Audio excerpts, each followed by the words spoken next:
Today I'm at this park in Manhattan Beach called Bruce's Beach that overlooks the Pacific Ocean that you guys will see, and I figured I'd start the video here. Seems like a pretty cool place to just walk around for a minute, and then I'll head back up the mountain and walk past some houses. And while we're doing that, we can talk about debt forgiveness, because that seems to be the #1 thing that is being pushed today.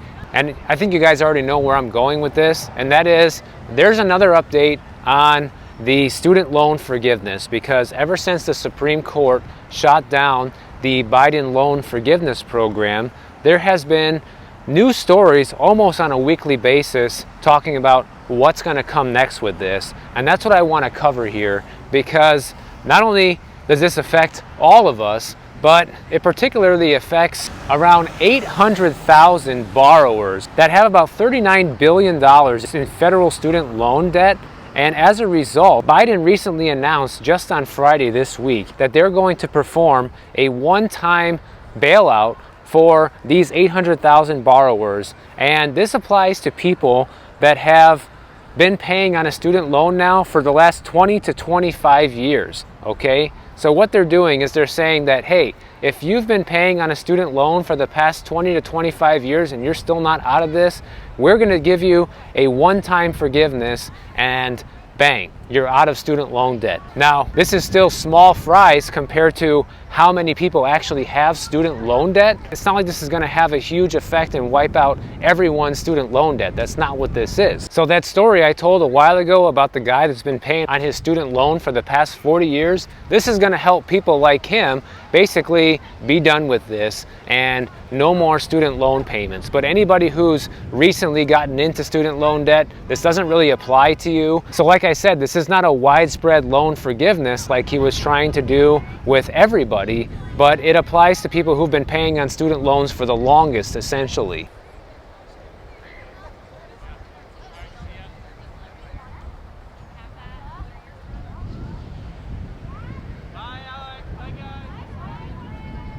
So what this means for people who have recently obtained a student loan, you still have to pay on this thing for 20 to 25 years to be eligible for any type of full-on forgiveness. And the other catch is you can't be late on payments. So the reason why that part is interesting is because there was a bunch of people who are saying, oh, well, as soon as they start the repayments, whenever that is, then we just won't pay. How about that? So people who thought they were going to go and say, oh, well, when the repayments start, we're just not going to pay. If that's somebody that's you and you decide to default on your payments and you're not in good standing, then you won't be eligible for this loan forgiveness in the future. So that's kind of like the catch-22 with this. And I'm actually glad they put something into place where people who decide to just not pay on their payments won't ever be eligible for any sort of forgiveness whatsoever. But people who have been making an effort will be able to be eligible for some sort of forgiveness down the road, even if it's 20 to 25 years from now. And they're even going as far to say that people who have commercially held loans can benefit from this adjustment if they consolidate their student loans with the federal student aid by December 31st of this year. Now, this video is really going to challenge my stamina here, because walking up these mountains and talking at the same time is not going to be easy. And supposedly some of this is also being set in place to address some of the damage that was done by loan servicers that didn't properly track deferments or steered borrowers towards a forbearance program instead of income-driven repayment plans, which would have counted towards repayment. But people who went into forbearance are not going to qualify for this. Now, if you have a student loan and you've been paying on your loans on time, you should be receiving an email soon from the education department. And some people are saying they already have received an email as of Friday this week, giving them updates on what their new payments might be and how this affects people that have these payments. But of course, there are some big negatives to this also. People who are speaking out against this and saying that this is all a horrible idea are basically saying that this is going to be a way to try to make college free. Because another thing that the Biden administration is attempting to do is they're basically trying to revamp all of the current student loan payments that are out there.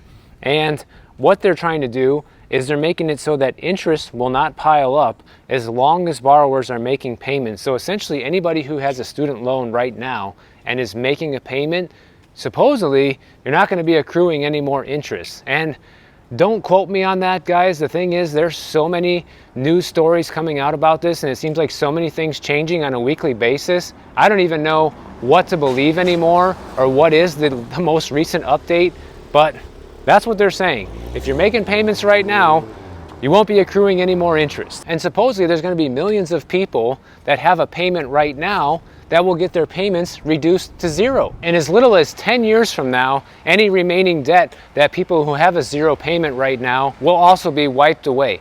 And this is a separate program that we're talking about here from what we mentioned earlier about giving 800,000 people that have been paying for 20 to 25 years just a flat out loan forgiveness. This is a separate program basically for anybody who has a student loan right now. And it's called the SAVE Plan, S-A-V-E, and this actually was announced last year, but since there's been all this turmoil with the whole Biden loan forgiveness in the Supreme Court, it's been kind of overlooked until now that that was shot down by the Supreme Court. And right now Biden is saying that this will save the average borrower $1,000 a month, which is kind of crazy, guys, when you think about it, because the average student loan payment when things are supposed to resume would only be around $400 a month. So I'm not sure how they get that's going to be the average of saving people $1,000 a month. But the first thing that I think about when I read this is when the student loan payments come due again, it sounds like it might not have the effect that I thought it would in terms of really bringing down the economy, because once again, the government is doing something to postpone, right? They're postponing payments or trying to cancel them for good, depending on how you want to look at it here. Now, also the problem with any of these student loan forgiveness programs is it's extremely unfair to the large majority of the population that doesn't have any student loans, because taxpayers are going to be footing the bill for this. And it's also especially not fair for taxpayers who used to have a student loan and have since paid it off and are still going to be responsible for chipping in towards paying off other people's loans. So there's definitely an unfairness aspect to it. And yes, guys, I am aware of all of the PPP money that was stolen and the EIDL loan money that was stolen. I did a whole video on that a couple weeks ago. So it's not like I'm unaware that that happened. That was just as unfair as people being responsible for paying back student loans that they never got, okay? So it's all unfair. It's all unfair for everybody. And it's estimated that this forgiveness program that they're trying to push forward now would cost the Congressional Budget Office around $361 billion. So, you know, we just throw around these numbers now, $360 billion here, $1.3 trillion there, like it's no big deal. It's like this money means nothing today. But these are massive numbers. And the other thing that people have to realize is we are the ones who are paying for this. Every time your taxes get increased, it's because of things like this. They need more money to cover all of these forgiveness programs. And every time someone goes bankrupt, you know, and somebody mentioned that before, like, oh, isn't bankruptcy the same thing? Yeah, sort of. Somebody goes bankrupt and we all pay for it. But now it's being said that this new forgiveness program is only going to be a matter of time before this heads to the Supreme Court as well, and may also be canceled, because it's pretty much operating on the same premises as the previous loan forgiveness program that was also shot down. So the way things are working right now is if you have an income-driven debt repayment plan, people who end up with a student loan, they basically get into a payment plan that ensures that all their debt will be repaid within 10 years. But if a borrower has difficulty paying for it, they can enroll in 4 plans that offer lower monthly payments based on the income and family size. And those are known as income-driven repayment plans. And traditionally, how this worked in the past is income-driven repayment plans, they would basically lower someone's payment to 10% of a borrower's discretionary income. If a borrower's earnings are low, then their bill might be reduced to $0, and then after 20 to 25 years, any remaining debt gets canceled. So that's why people who are against this are saying, hey, listen, they're basically trying to make college free with this, because if somebody has a $0 payment and their income is low, they could essentially go to school, get a degree, and have a low income and work at McDonald's for the next 30 years, make no payments, and then the loan gets forgiven. And when you look at it like that, it is making college free, and that part is not right, because it's being subsidized by, you know, all of us, all of the taxpayers that didn't go to college. Like, I didn't go to college. Why should I have to pay for someone that wants to go?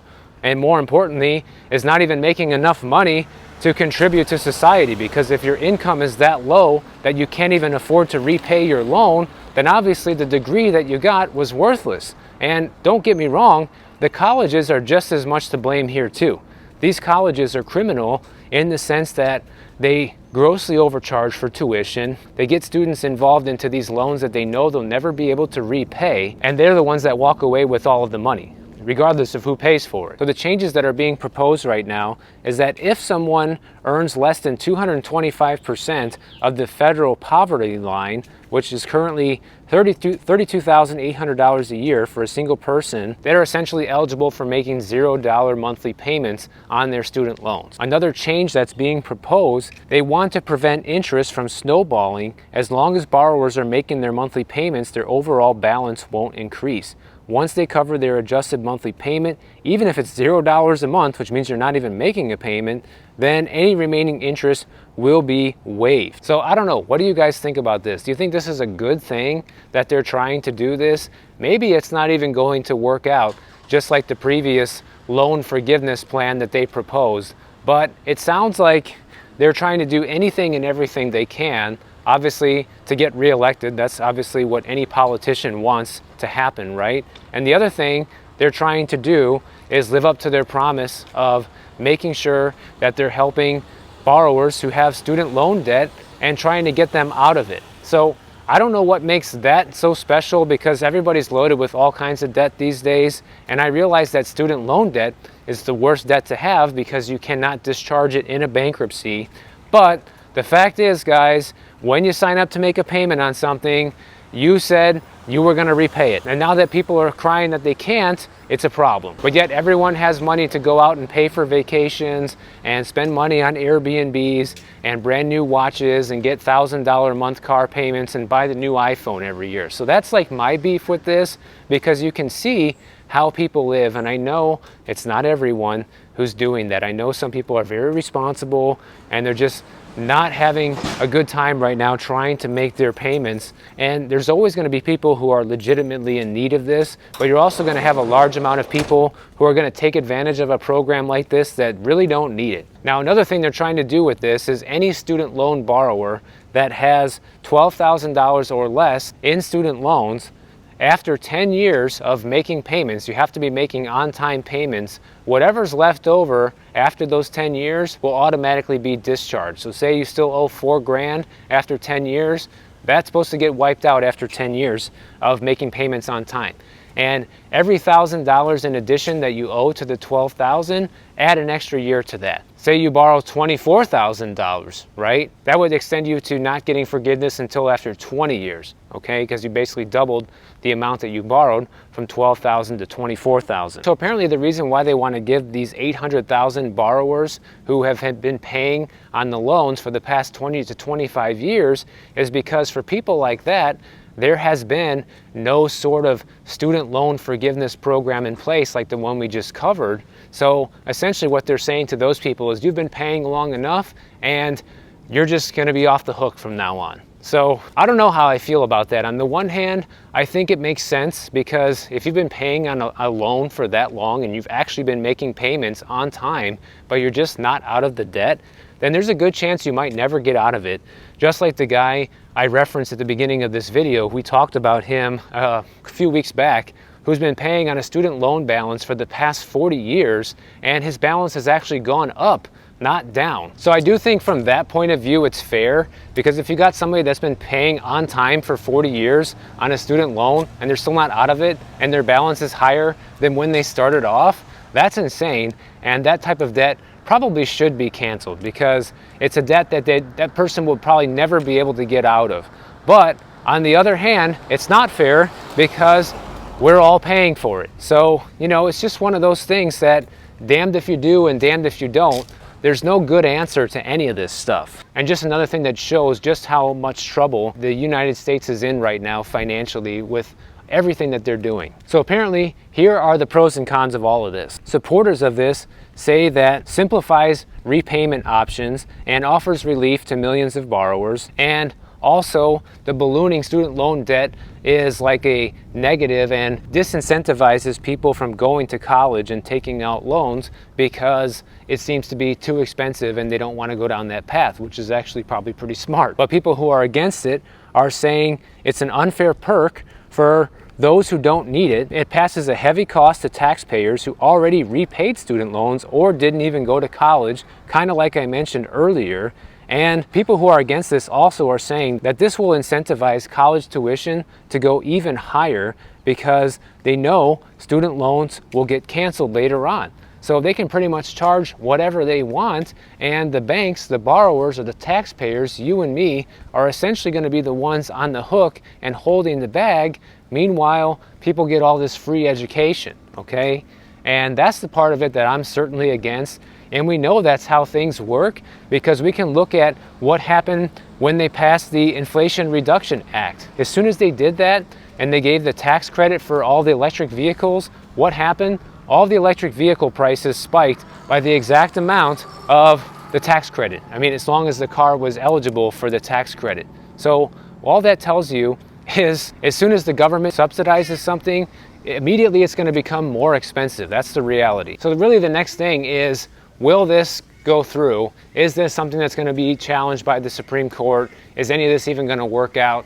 I have no idea, but it's definitely a fascinating story to say the least, and that's why I keep covering it, because it affects so many people. It affects people who have student loans, all of us that don't have student loans, and ultimately the outcome of this is going to have a major impact on the economy, because if people end up needing to repay these loans and people have $400 or $500 a month payments all of a sudden starting in October, okay, that's going to have a massive damper on the economy. But if the government is able to kick the can down the road a little bit further, as they always do, then those impacts will be delayed, okay? They won't be felt for quite some time, or maybe never, right? Because the debt will just be forgiven. So it's definitely an interesting thing, and I'll keep you guys posted as soon as I hear anything else about it. So if you enjoyed this video, make sure you click the bell notification down below. YouTube will alert you every time I post a new video. And if you don't want to wait, check out my next one on the screen right over here, and I'll see you in the next one.